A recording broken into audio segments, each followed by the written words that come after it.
Bonjour à tous, et bien prenons encore un instant aujourd'hui pour lire et méditer tous ensemble un deuxième passage du livre du ciel de Luisa Picaretta. Une deuxième douche de lumière, ça fait toujours plaisir, alors vraiment ouvrons-nous à cette grâce et recevons avec beaucoup d'amour. Au nom du Père qui m'a créé, du Fils qui m'a sauvé et du Saint-Esprit qui me sanctifie. Amen. Jésus, je m'immerge en toi, dans ta divine volonté. À nouveau, je m'unis à toi, je m'identifie à toi, je me consume en toi, je fusionne ma volonté dans la tienne. Et Jésus, je te demande vraiment de prendre les commandes de mon existence, de venir tout faire en moi jusqu'à mon dernier souffle et de venir particulièrement en cet instant, comprendre en moi cet enseignement que tu nous donnes pour notre sanctification. Viens toucher mon âme, viens toucher mon intelligence, nos âmes, nos intelligences. Viens y déverser ta sagesse, ton intelligence à toi, ton amour, pour que rien ne se perde et que nous puissions vraiment nous délecter de ce que tu nous dis. Et vraiment bien le comprendre et le mettre en pratique pour ta gloire, Seigneur. Vraiment que nos vies puissent être des offrandes éternelles pour toi, pour ta gloire, que tu puisses être heureux, que tu puisses te servir de toutes nos vies comme voilà, de bons petits instruments entre tes mains, des instruments de paix, d'amour et de miséricorde. Merci Seigneur de venir maintenant parler à travers ma bouche. Envoie-moi ton Esprit Saint, que je reste toujours unie à toi dans ta vérité. Merci Seigneur. Alors le passage que nous allons maintenant méditer est celui du 5 septembre 1926. Nous sommes toujours dans le volume 19 et c'est Luisa qui parle. Je me sentais oppressée, ou plutôt comme sans vie, à cause de la privation de mon doux Jésus. Toujours cette oppression, cette agonie que Luisa ressent de ne pas voir Jésus. Cette souffrance est toujours nouvelle et toujours plus perçante, au point de former des plaies nouvelles qui font saigner ma pauvre âme avec douleur. Je crois qu'on n'a pas idée de ce que Luisa ressent. Elle souffre vraiment des douleurs semblables à celles que Jésus ressent au Jardin des Oliviers, quand il ressent tous nos manquements d'amour. Cette première heure d'agonie au Jardin des Oliviers où Jésus commence à transpirer du sang, c'est qu'il nous a vu rejeter son amour en fait. Et donc quand il dit à Luisa, voilà, le fait de vivre la privation de ma présence, c'est ce que moi je ressens par rapport aux âmes. Je ressens qu'elles ne veulent pas de moi et je me sens privée de leur présence. Je souffre de ne pas pouvoir déverser mon amour. Et donc parfois je te partage une petite goutte, parce que je t'aime, je te partage une petite goutte de cet amer calice pour que tu puisses vraiment m'aider et m'apporter du soulagement.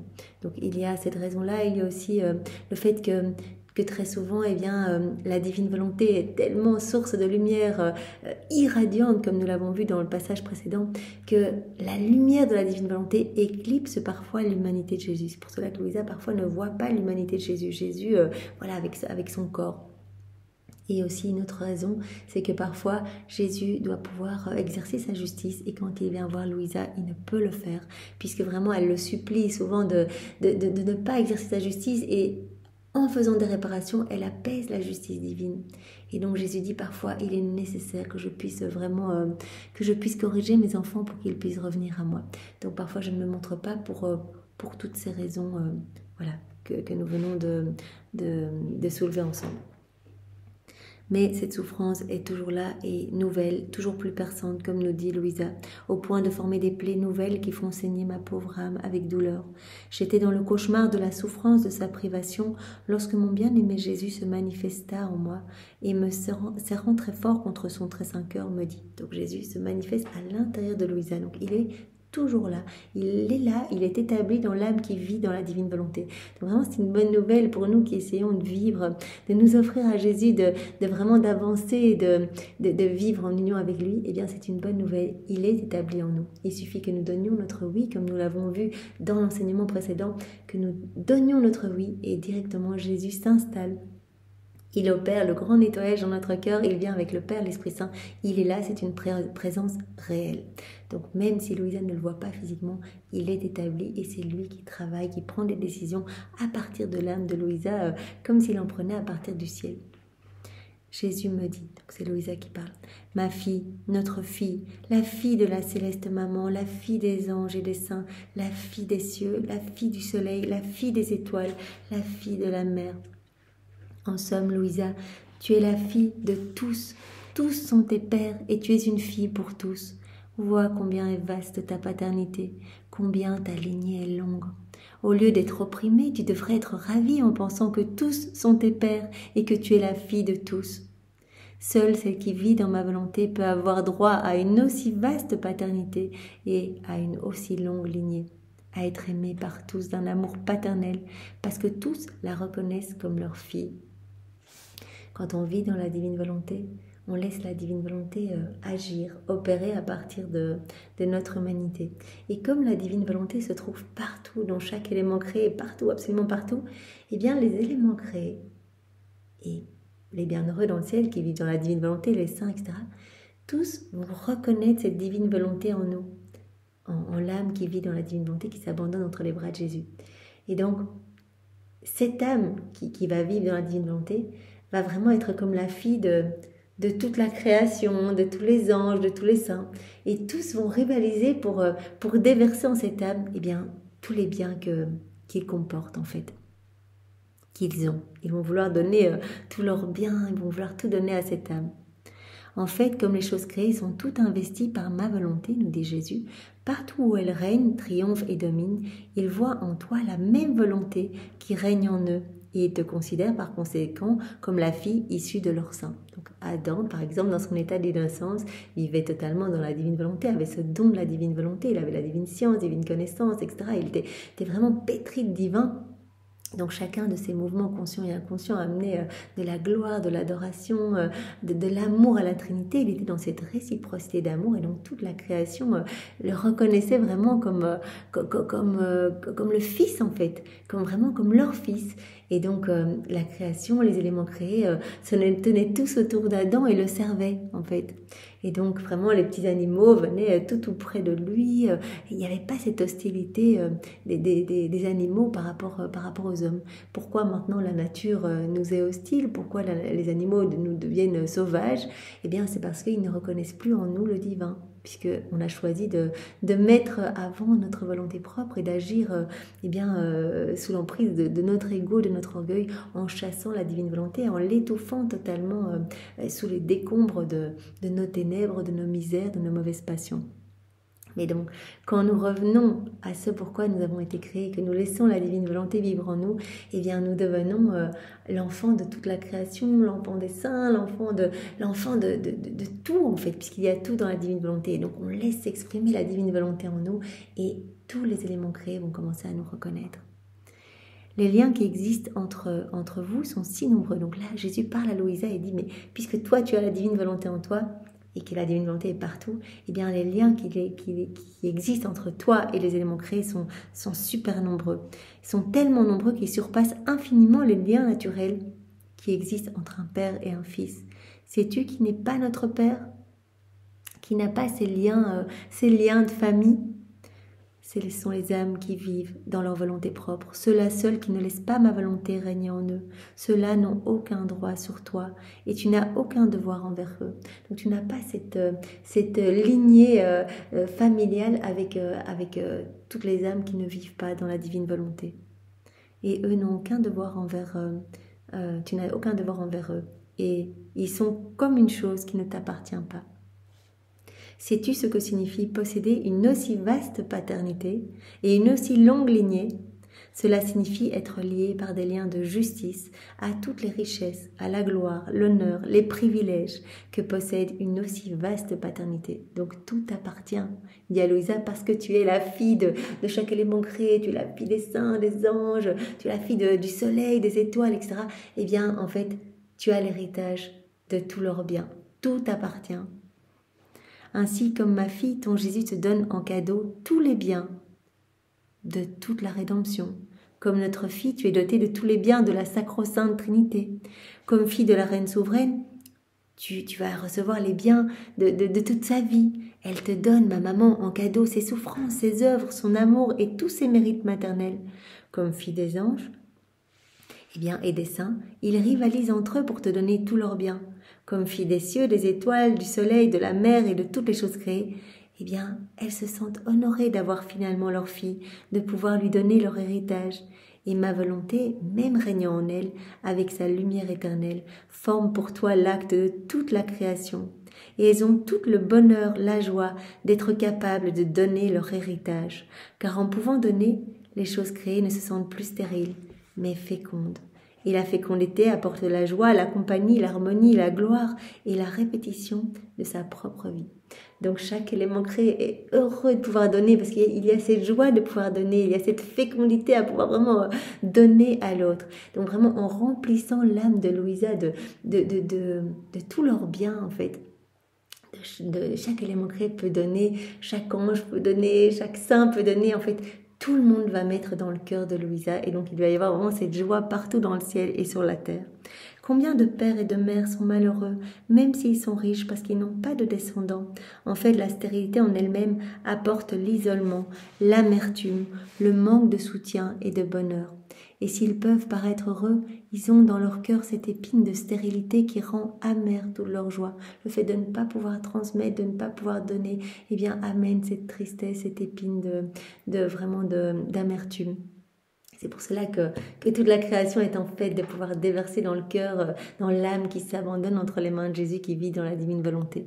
Ainsi, la vaste paternité que tu possèdes et ta longue lignée sont cause de joie pour tous, et bien plus encore pour ma volonté, qui se bilocalisant règne en toi et te constitue fille de toutes les choses créées par elle, de sorte qu'elle ressente tout ton soutien et le contentement d'être capable de donner les biens qu'elle possède.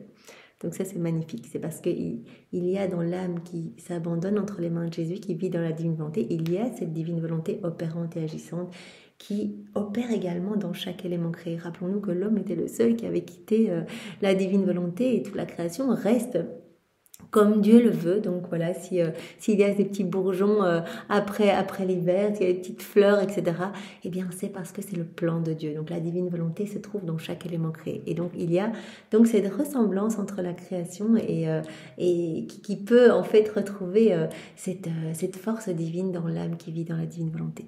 C'est pour cela qu'elle va commencer à servir cette âme. Par conséquent, ton oppression n'est pas justifiée. Louisa, tu n'es pas seule. Tu as cette longue lignée, cette longue parenté. Tous te servent, tous déversent leur bien dans ton cœur. Donc, pourquoi cette oppression? Pourquoi cette tristesse? Elle n'est pas justifiée au milieu de tant de bien, tant de bonheur et d'un si grand nombre qui te protègent, te défendent et t'aiment véritablement comme leur fille. Après quoi, je m'abandonnai dans les bras de Jésus et dans le courant de la divine volonté pour faire mes actes habituels. Et Jésus revint et me dit : « Ma fille, ma volonté préserve l'âme dans son origine et ne lui permet pas de sortir de son commencement qui est Dieu. » Voilà, ça c'est magnifique en fait. Jésus, quand une âme lui donne son oui, son fiat, que ta volonté soit faite, eh bien ramène cette âme à son commencement. L'âme va trouver son origine à nouveau en Dieu et on va pouvoir se gorger à nouveau de divin. Vous vous rappelez ce plan de Dieu, le plan au moment de la création, que l'homme soit gorgé uniquement de merveilles, des joies célestes, des bonheurs divins uniquement de Dieu. Elle maintient intacte l'image divine au tréfonds de son être. Pour l'âme qui vit dans la divine volonté, eh bien, elle va grandir dans cette ressemblance avec Dieu. Et donc, cette image divine va être vraiment intacte et belle. Elle sera vraiment toute resplendissante. Sa lumière va pouvoir rejaillir, irradier partout de l'humanité, cette âme qui se sera offerte et qui vivra vraiment en union avec Jésus. Donc, la divine volonté va maintenir intacte l'image divine au tréfonds de l'être qui s'abandonne, dans son intellect, dans sa mémoire, dans sa volonté. Donc les trois puissances de l'âme, donc rappelons-nous la volonté qui nous avait été donnée et notre volonté propre pour rester unis à la divine volonté, à la puissance du Père, notre intelligence qui nous avait été donnée pour rester unis à la sagesse de Jésus et vraiment notre mémoire pour que nous nous rappelions toujours de l'amour de l'Esprit Saint partout, cet amour de Dieu déversé en chaque élément créé, que nous restions ainsi unis à la divinité. Et donc vraiment, quand nous plongeons dans la divine volonté, que nous voulons vivre dans la divine volonté, eh bien cette image va se restaurer. Vraiment cette image divine dans le tréfonds de notre âme va vraiment s'embellir et donc cette image divine va vraiment être intacte. Jésus dit, au plus vous allez faire des actes, au plus cette image va se restaurer et va être belle. Dans son intelligence, dans sa mémoire et dans sa volonté. En tant que l'âme laisse ma volonté, et tant que l'âme laisse ma volonté régner en elle, tout est relié. Tout est en relation avec le Créateur et la créature. Voilà, donc il faut ces connexions, il ne faut pas les couper, puisque vraiment nous avons été créés pour être câblés à Dieu. Pourquoi essayer d'agir seul? Nous allons faire que des bêtises, nous allons faire que remplir notre âme de ténèbres. Alors restons vraiment bien connectés, notre volonté connectée à la volonté du Père, notre intelligence unie à celle de Jésus, notre amour uni à celui de l'Esprit Saint. Vraiment, restons unis pour que cette belle image divine puisse croître en nous et que la lumière divine puisse vraiment toucher les cœurs partout de toutes les générations passées, présentes et futures. Mieux encore, l'âme qui vit dans la divine volonté, vit dans les reflets de la suprême majesté et notre ressemblance en elle grandit continuellement. Donc c'est vraiment cela que Jésus nous dit, la ressemblance avec Jésus va grandir. En fait, on va être de plus en plus semblable à Jésus, comme une image de Jésus, comme une image de la Trinité, comme un écho de la Trinité, un reflet de la Trinité. Donc cette âme va grandir dans cette ressemblance continuellement, cette ressemblance avec la divinité, ce qui la distingue comme notre fille. Donc au plus on va grandir dans cette ressemblance, au plus vraiment on va pouvoir être considéré comme un fils ou une fille légitime pour Dieu. Il faut être vraiment digne en fait de tout cet amour, de tout cet héritage, de tout ce royaume que Dieu veut nous donner. Par contre, la volonté humaine l'a fait renier son origine, déchoir de son commencement. Son intellect, sa mémoire et sa volonté restent sans lumière et la divine image demeure déformée et méconnaissable. Donc la divine volonté en nous, qui se trouve en chacun de nous, elle est étouffée par nos misères, par tout ce qui résulte de nos volontés propres. Quand nous ne voulons pas agir en union avec Jésus, eh bien, ce n'est que noirceur, ce n'est que puanteur. La vie divine ne peut pas vraiment être belle et vraiment et grandir. Non, elle est étouffée. Et quand la vie est étouffée, eh bien c'est l'odeur de la mort, l'odeur de la perdition, l'odeur de la putréfaction. Comme un corps qui n'a plus de vie, eh bien va se décomposer. Si notre âme n'a plus cette vie divine, eh bien elle va vraiment se désintégrer. Et vraiment nous choisissons en vivant dans nos volontés propres de couper toutes les connexions avec Dieu. Et donc cette belle image divine vraiment que nous avons reçu dès l'origine en nous, vraiment cette divine volonté en nous, eh bien est étouffée et la divine image va demeurer toute déformée, elle va demeurer comme méconnaissable. La volonté humaine brise tous les liens et toutes les relations divines, elle coupe tous ces canaux avec le divin et elle oblige par conséquent l'âme à vivre dans le reflet de toutes les passions, de sorte que l'âme devient laide et fille de l'ennemi infernal. Soit on est fille de Dieu, fille de lumière ou fils de lumière, on répond comme un écho au plan de Dieu, on laisse la divine volonté opérer, agir en nous, eh bien soit on étouffe cette lumière, on se remplit, alors on est dirigé par nos mauvaises passions, nos mauvaises tendances, par nos mauvais comportements, etc. Et en fait, cette image est tellement laide et déformée qu'on devient en fait la fille de l'ennemi, quoi, la fille de Satan, en fait, la fille des ténèbres ou le fils des ténèbres. Voilà, la fille ou le fils de l'ennemi infernal qui tente, lui, de vraiment d'enlever en fait les petits restes de cette image divine pour graver son horrible image dans notre cœur. Combien de maux sa propre volonté ne cause-t-elle pas? Donc vous voyez vraiment que c'est notre choix en fait, de choisir d'être enfant de lumière ou d'être enfant de Satan, enfant des ténèbres. On a le choix à chaque action, le choix se représente. Est-ce que je m'unis à Jésus, je crée de la lumière, ou j'agis tout seul, je crée des ténèbres et je me dirige de plus en plus vers Satan, vers la place qu'il m'a réservée en enfer. Parce que si Jésus nous a réservé une place au paradis, Satan nous a réservé une place en enfer. Et c'est à nous de décider, puisque nous avons le libre arbitre, eh bien si nous allons nous réjouir dans la gloire de Dieu, ou si nous allons pleurer toute l'éternité avec Satan. Elle dévaste tous les biens, notre volonté humaine, et elle produit tous les maux. Elle est à l'origine absolument de tous les maux. Donc vraiment, choisissons aujourd'hui de nous en défaire.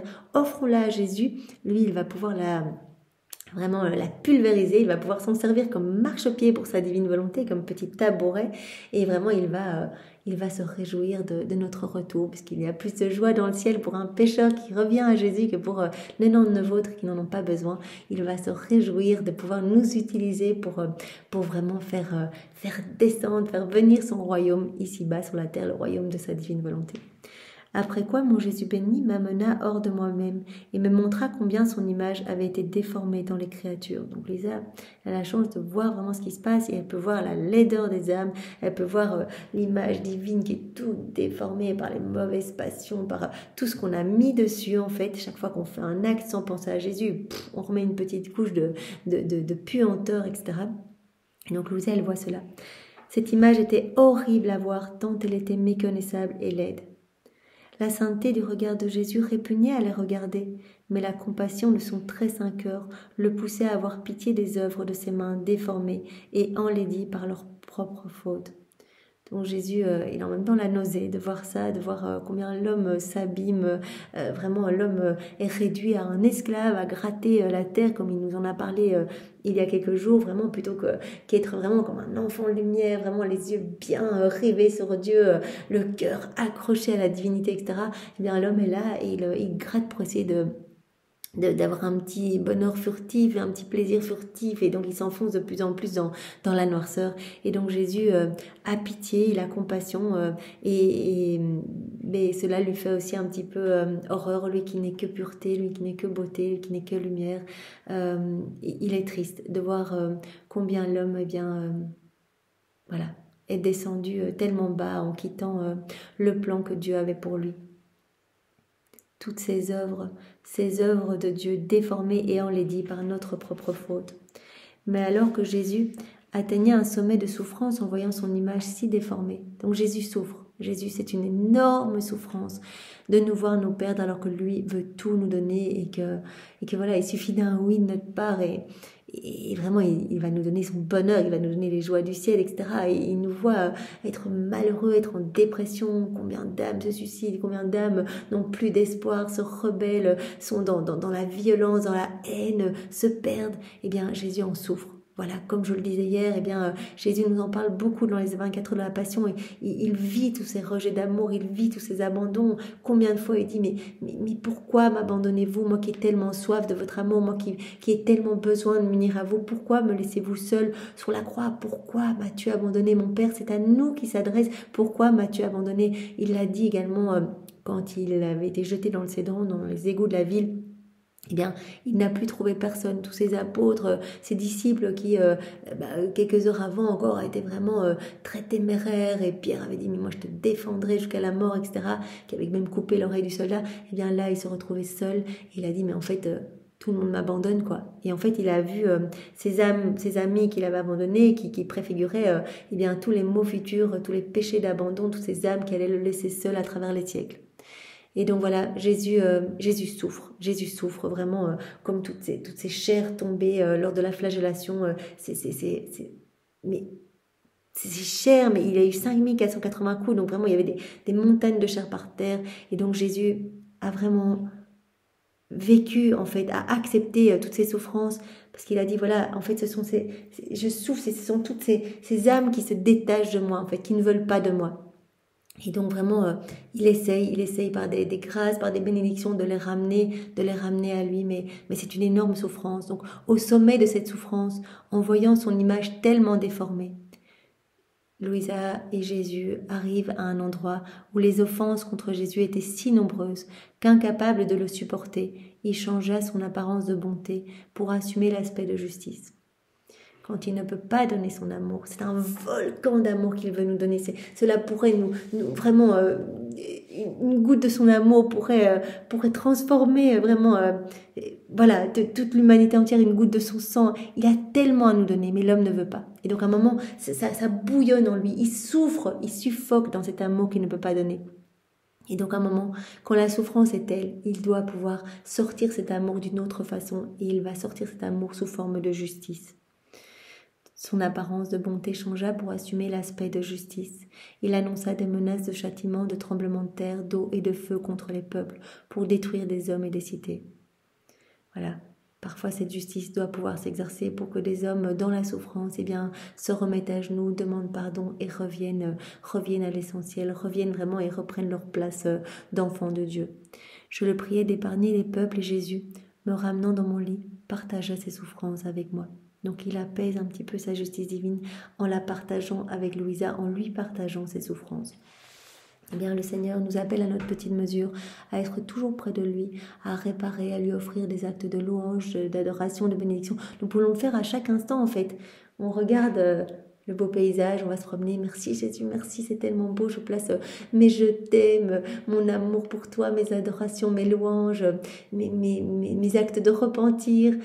Et chaque fois que ta volonté soit faite sur chaque élément créé, sur chaque feuille, dans chaque rayon de soleil, dans chaque goutte d'eau, dans chaque air, dans chaque petite chose que tu as créée, eh bien je viens rencontrer ton amour. Donc on peut le faire par le biais de rondes comme le faisait beaucoup Louisa, mais on peut le faire aussi si nous entendons des choses offensantes pour Jésus, si nous les ressentons vraiment comme quelque chose qui pourrait blesser Jésus. C'est Jésus qui est triste en nous, qui nous appelle à réparer. Nous devons essayer d'être de plus en plus sensibles aux inspirations que Jésus va nous donner pour réparer, pour le consoler. Et donc nous pouvons, voilà, si nous voyons un film avec des scènes violentes ou que sais-je, ou que nous voyons des personnes avec des habits indécents ou des comportements inappropriés, etc., que nous entendons parler de décisions politiques qui vont à l'encontre de la vie, à l'encontre eh bien de l'amour, etc., eh bien, nous pouvons réparer en disant Jésus, pardon, je veux vraiment m'offrir à toi. C'est une prière que Louisa a faite à Jésus et j'ai pu lire que Jésus vraiment a apprécié cette prière et a dit mais si toutes les âmes la faisaient, cela m'apporterait tellement de gloire. Donc voici la prière que Louisa a faite. Elle dit Jésus, je m'offre à toi. Je m'offre complètement. Je t'offre mon âme pour qu'elle te chante tes louanges éternelles. Je t'offre tout mon être et chacune des cellules de mon être pour que chacune de mes cellules soit comme une barricade, une palissade entre toi et les hommes, pour que tu ne reçoives plus les offenses des hommes et que je les reçoive à ta place, Seigneur. J'entends recevoir toutes ces souffrances pour t'alléger, pour te consoler, pour t'apporter du soutien et du réconfort. Et comme je veux que mon offrande soit parfaite, soit complète, eh bien j'entends t'offrir toutes ces souffrances, qu'elles soient volontaires ou je me sacrifie pour voilà, je ne prends pas mon petit dessert ou voilà, je me fais passer après quelqu'un, etc., par amour pour toi, Seigneur, ou involontaires, des souffrances physiques dans mon corps, que sais-je, eh bien je t'offre ces souffrances pour t'offrir une compensation d'amour, pour t'offrir toute la gloire que les saints qui sont maintenant dans le ciel auraient dû t'offrir lorsqu'ils étaient sur la terre, toute cette gloire qu'ils ne t'ont pas offerte. Je t'offre mes souffrances pour t'offrir toute cette gloire que devraient te donner les âmes du purgatoire et toute cette gloire que devraient te donner tous les hommes du passé, du présent et du futur. Donc vraiment, nous pouvons, comme Louisa, à travers cette belle prière, mais nous pouvons le dire plus simplement, Jésus, je répare, je vois cet acte mauvais, eh bien je prends cet acte et je le plonge dans ta lumière, dans ton acte unique et éternel d'amour, dans ta divine volonté. Je le refais, je le renouvelle, je l'embellis et je te l'offre magnifique pour que vraiment tu puisses recevoir la gloire que tu aurais dû en tirer si cette âme était restée unie à toi dans ta divine volonté. J'entends cette mauvaise conversation, Seigneur, eh bien je te demande pardon au nom de ces personnes. Je prends ces paroles mauvaises, je les plonge dans ta lumière, dans ta divine volonté, je les refais, je te les réoffre belles, Seigneur, pour ta gloire.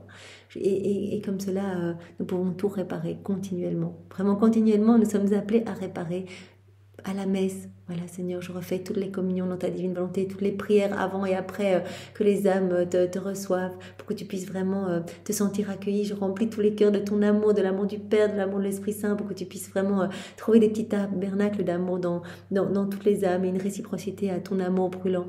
Je veux... Seigneur, refaire toutes les adorations dans ta divine volonté. Je veux remplir toutes les églises de tes prosternations, de tes louanges, de tes bénédictions pour que vraiment tu puisses t'y sentir bien. Je veux, oui, on peut vraiment faire cela partout. On peut réparer à chaque instant dès qu'on entend des choses et qu'on voit des choses et dès que voilà. C'est vraiment à l'infini. On peut réparer, on peut offrir notre cœur pour Jésus pour apaiser ses souffrances. Comme Louisa ici, dans une autre mesure, a reçu sur elle l'amertume de Jésus, ses peines et ses souffrances. Elle a réparé avec Jésus, elle a uni ses peines à celles de Jésus, ses souffrances à celles de Jésus, ses prières à celles de Jésus et ses réparations à celles de Jésus pour que vraiment Jésus soit glorifié, que son Père le soit également et que l'Esprit Saint soit glorifié et que les hommes soient sauvés pour le salut de toutes les âmes et que toutes les âmes vivent dans la divine volonté. Voilà, donc nous avons nous aussi cette mission à notre petite échelle et si nous recevons ces enseignements et que le Seigneur nous touche, c'est qu'il a besoin de nous. Il a vraiment besoin de nous parce que voilà, le mal est vraiment très présent et nous pouvons le sentir. Les démons sont déchaînés, je pense qu'il n'y en a plus un là en haut, ils sont tous sur la terre à essayer de nous faire tomber. Alors vraiment, nous devons redoubler de prière, redoubler d'union avec Jésus et le laisser vraiment agir en nous pour que sa lumière, que son amour éclipse les ténèbres et les choses mauvaises ici-bas. Merci Seigneur, sois loué, béni et glorifié dans ta divine volonté. Au nom du Père et du Fils et du Saint-Esprit. Amen. Belle journée à tous, soyez tous bénis. Au revoir.